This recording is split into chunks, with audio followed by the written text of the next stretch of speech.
يا أيها الذين آمنوا اركعوا واسجدوا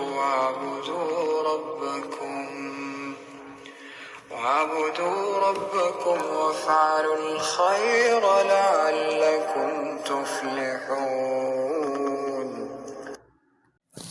صباح الخير صبايا، كيفكن؟ شو أخباركم؟ طمنونا عنكم. اليوم حبيت أصور لكم روتين يومي على قناة جيسي وآيلا. بالعادة ما بنصور هيك شي، بس حبيت أصور لكم فيديوهات هيك جديدة. إن شاء الله يعجبكم فيديوهاتنا. طبعا صوت ريان عم يجي مع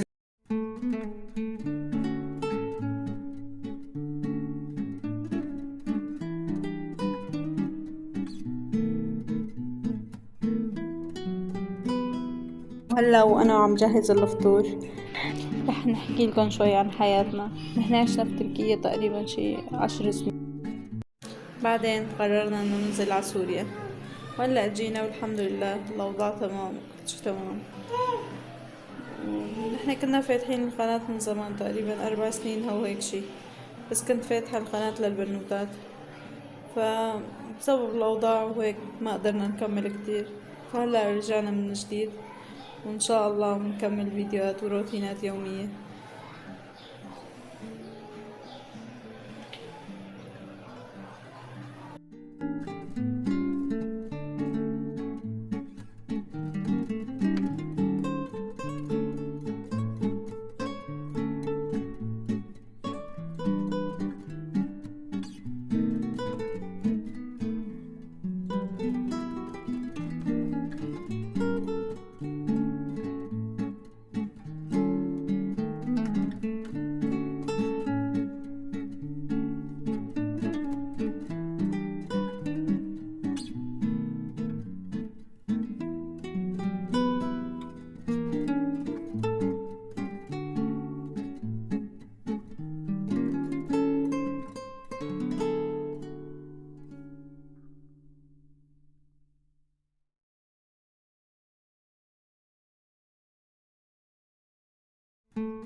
وهيك حبينا نفطر على البلكون، شوف الأجواء.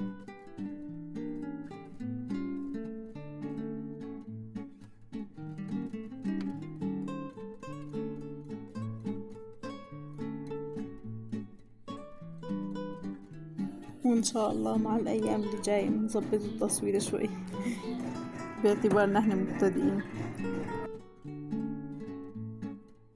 وهلا صارت سفرتنا جاهزة، تفضلوا.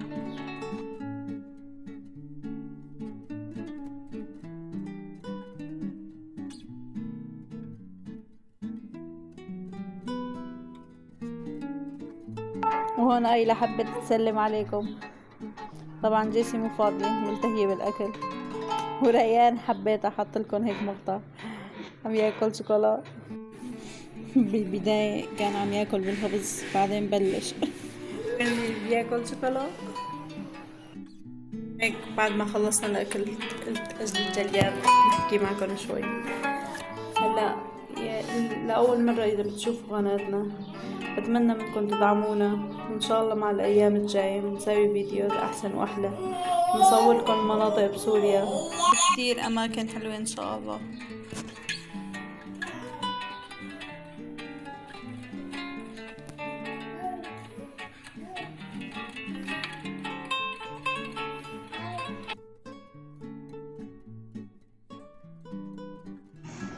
طبعا يا ريت ينجلب جليات بهالسرعة.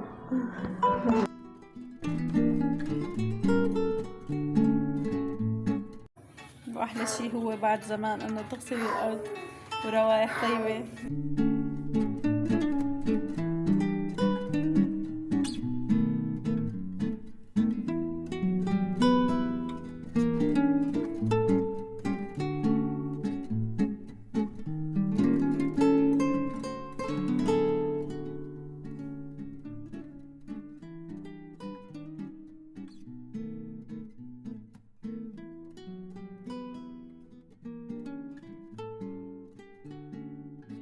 طبعا اهم شي الزريعات، عندي كتير بحب الزريعات.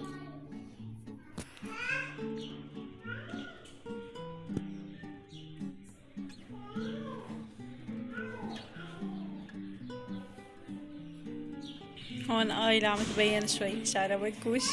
بعرف هلا عم تسألوا حالكم ليش هيك صاير الأرضية، والله نحن كمان ما بنعرف، استأجرنا البيت وهيك كان جد حطيت فلاش وكلور ما راح منه أبدا.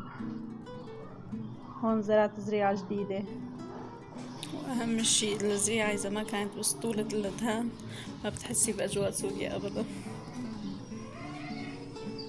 عم بستعجل لكم الفيديو مشان ما تملوا من التصوير.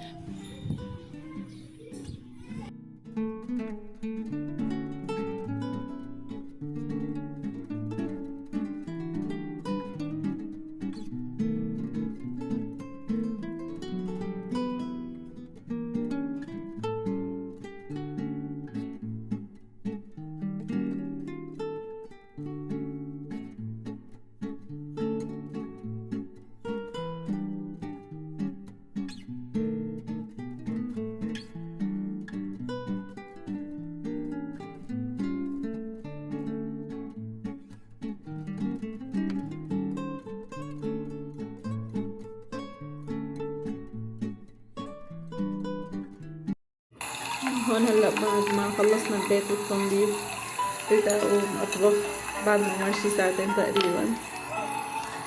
ففكرت شو راح اطبخ، فقلت انه من زمان ما ياكلوا المقلوبة، فقمت اساوي مقلوبة.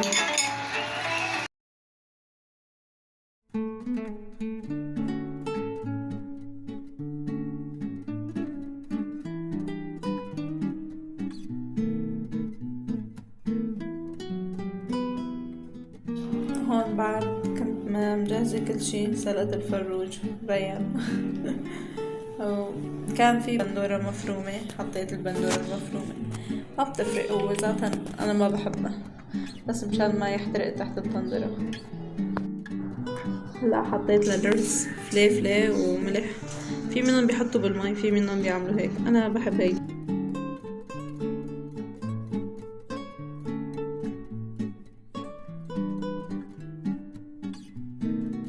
هلا راح احط بطاطا مقطعة مدورات،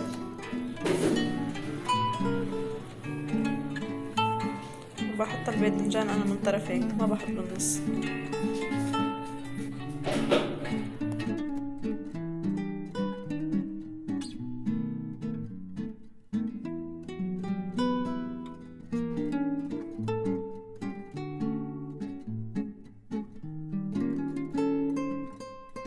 وهلا هيك بكون خلصت صف الباذنجان، بحط الفروج.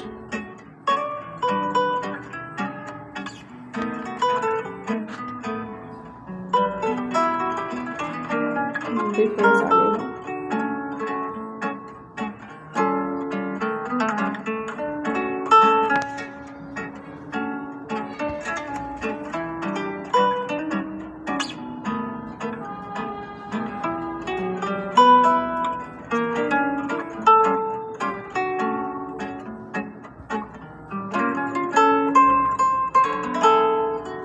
بتسكر عليها الباذنجان هيك بهالطريقة.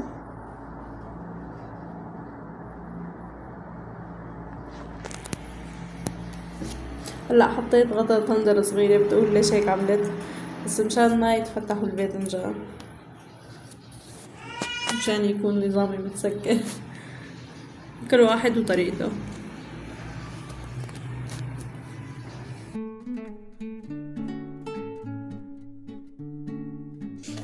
هلا رح اجهز خيار بلبن، في منهم بيعملوا سلطة بس انا بحب خيار بلبن مع المقلوبة.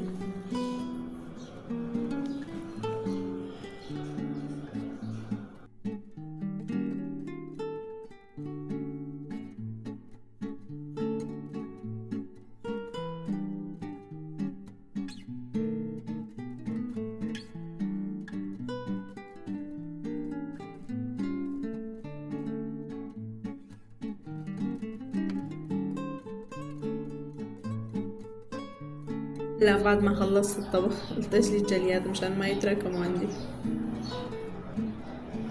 مين بتذكر هاي اللودالين تبع نور؟ بس ريحتها فعلا طيبة يعني. مين مثلي ما بيحب يساوي المي لحاله ويجلي الجليات؟ انا هيك بفتح الحنفية وبجلي، بحس هيك بصير انظف.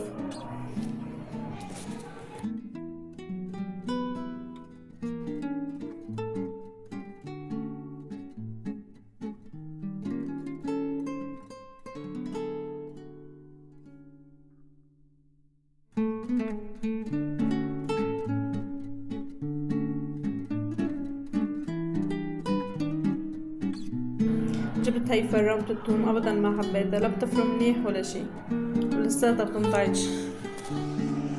مشان انصحكم ما تجيبوها انتو كمان.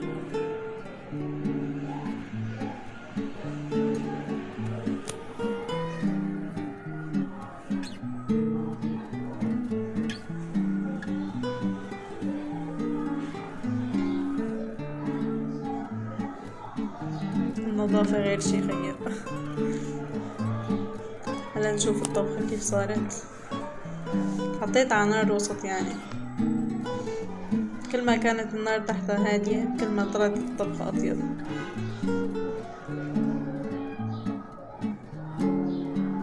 هلا حبيت أحط شوية فستق للزينة.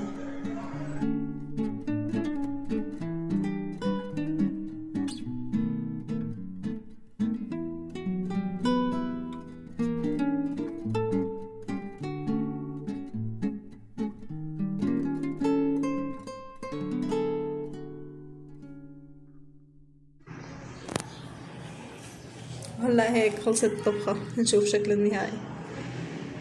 هو كان ماشي حاله يعني بس بيتزبط. انا ما بحب البندورة لهيك يعني، بس قلت انه مشان ما تحترق.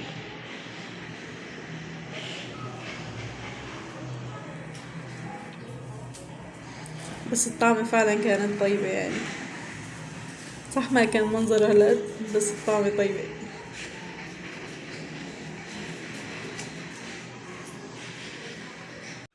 هلا احمص الفستق لحتى ياخد لون ذهبي.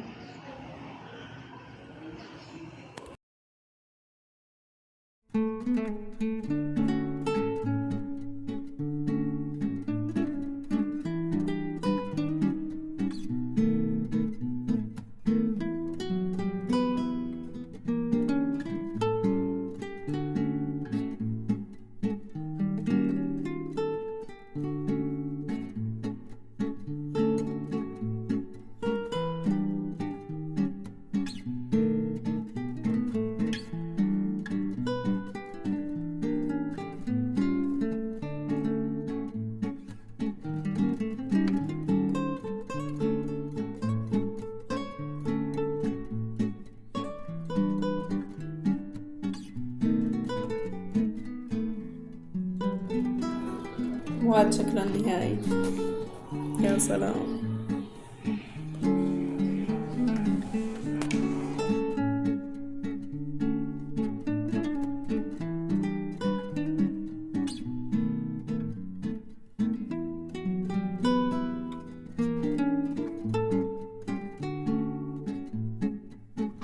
هيك هلا قلنا نجهز السفرة لأنه جاني كتير. الساعة تقريبا صارت 6 المساء.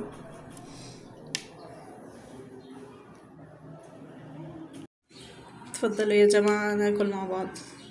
شكله النهائي شي بشهي.